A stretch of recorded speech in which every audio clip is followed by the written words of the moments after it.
ఇండ్లకు మోక్షం 2013లో హుజూర్ నగర్లో 2160 ఇండ్లు మంజూరైనయట. ఎప్పుడు తెలంగాణ రాకముందు హుజూర్ నగర్లో. ఎవరి నియోజకవర్గం ఇది? ఉత్తమ్ కుమార్ రెడ్డి గారి నియోజకవర్గం. దశాబ్దంగా నిలిచిపోయిన పనులు ఉత్తమ్ చొరవతో షురు. 74 కోట్లు మంజూరు చేసిన గృహ నిర్మాణ సంస్థ. హుజూర్ నగర్ ఫణిగిరి గట్టు వద్ద నిర్మాణం పూర్తయ్యే దశలో ఉన్న మోడల్ కాలనీ అట. సరిగ్గా 11 ఏళ్ల తర్వాత ఆ ఇండ్లకు మోక్షం లభించింది. ఉమ్మడి ఆంధ్రప్రదేశ్లో 2013లో అప్పటి సర్కార్ హుజూర్ నగర్ మున్సిపాలిటీ పరిధిలోని సీతారామస్వామి గుట్ట ప్రాంతంలో 2160 సింగిల్ బెడ్రూమ్ ఇండ్లను మోడల్ కాలనీలుగా మంజూరు చేసింది. తర్వాత అధికారంలోకి వచ్చిన బీఆర్ఎస్ సర్కార్ 10 ఏళ్ల పాటుగా ఇండ్ల నిర్మాణాలు పట్టించుకోలే. ఒక్క రూపాయి కూడా కేటాయించలే. ఎందుకు కేటాయించలే? అవి కాంగ్రెస్ వాళ్ళు కట్టిరా పోయి మనం గవటిని ఎందుకు ముట్టుకోవాలా?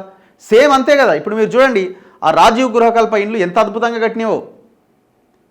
ఈ కట్టిన డబుల్ బెడ్రూమ్ కేసీఆర్ కట్టినవన్నా కూలిపోతున్నాయి, కానీ అవి మాత్రం చెక్కు చెదరకుండా ఉన్నాయి. మీకు పర్ఫెక్ట్ ఎగ్జాంపుల్ కావాలంటే జవహర్ నగర్కి వెళ్ళండి. అద్భుతంగా ఉంటుంది కన్స్ట్రక్షన్. దాదాపు ఒక 500 నుంచి 1000 మందికి కల్పించవచ్చు. సేమ్ ఇది కూడా అంతే అట. 10 ఏళ్ల పాటు పట్టించుకోలేదట. ఒక్క రూపాయి కూడా ఇవ్వలే. దీంతో కాంగ్రెస్, సిపిఐ, సిపిఎం నాయకులు ఆ ఇండ్ల నిర్మాణం పూర్తి చేయాలి అని పలుమార్లు ఉద్యమాలు చేశారు. ఇండ్ల సాధన కమిటీ పేరుతో ధర్నాలు, రాస్తారోకోలు జరిగినాయి.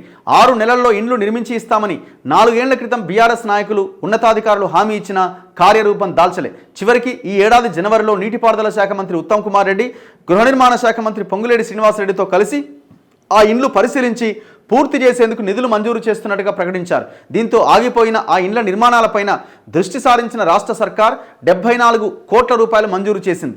ఈ మేరకు పనులను ఒక నిర్మాణ సంస్థకు అప్పగించింది. ఇప్పటి వరకు 1024 ఇండ్లు పూర్తయితే 832 ఇండ్లు చివరి దశలో ఉన్నాయి.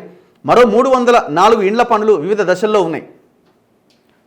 అదేవిధంగా ఆ కాలనీలో కల్పించాల్సిన మౌలిక సదుపాయాలపైన కూడా అధికారులు దృష్టి సారించారు. మంచి ఇనిషియేటివ్ ఇది. అట్లనే గృహ నిర్మాణ శాఖ మంత్రి పొంగులేటి శ్రీనివాసరెడ్డి గారు ఎక్కడైతే ఈ రకంగా ఇండ్లు పెండింగ్లో ఉన్నాయో అన్నీ తిరగండి. ఫస్ట్ అవి పంచండి. ఫస్ట్ వాటిని కంప్లీట్ చేయండి. మీరు ఈ వేలంపాటలు లేకండి. పోయిన గవర్నమెంట్ లెక్క రాజీవ్ గృహకల్ప ఇండ్లని వేలంపాటలు వేస్తున్నారు. పేదలకు పంచండి దయచేసి.